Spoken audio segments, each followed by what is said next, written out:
The wind howled through the broken windows of the old mansion, a chilling scream that sent shivers down the spine of anyone foolish enough to step foot inside. Ethan was one such fool, drawn to the decrepit house by the promise of uncovering its dark secrets. A local legend told of a madman who once lived there, a man who delved too deeply into forbidden knowledge and paid the ultimate price.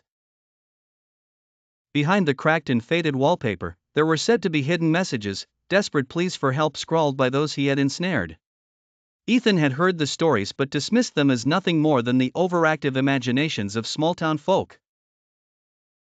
However, curiosity clawed at him until he could resist no longer. He stepped over the threshold, the temperature dropping sharply as he entered the foyer.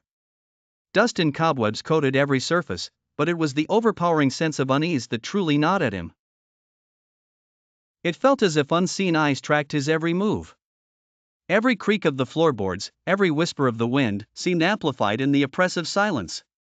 Armed with nothing but a flashlight and his resolve, Ethan ventured deeper into the mansion.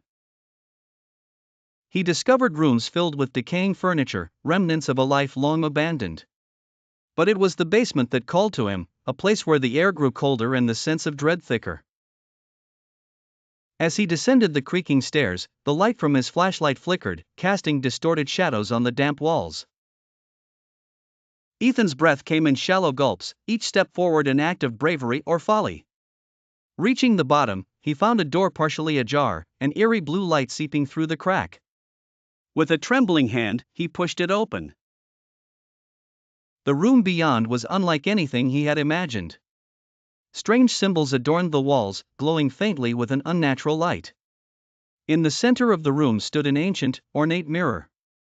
Ethan's reflection stared back at him, but it wasn't his own. The eyes in the mirror were wild, a madman's eyes, filled with a malice so intense that Ethan stumbled back in terror. The reflection smirked, then mouthed words that sent chills down Ethan's spine, "You should not have come."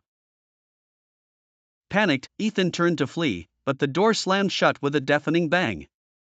Trapped, he felt a force pulling him toward the mirror. His struggle was futile. As he was drawn closer, the surface of the mirror rippled like water, and a cold hand reached out, grabbing him with an iron grip. He screamed, but no sound came out. In that moment, Ethan knew the truth: he was not the first to be ensnared by the mansion, nor would he be the last. The town's legend lived on, and now, he was part of it forever.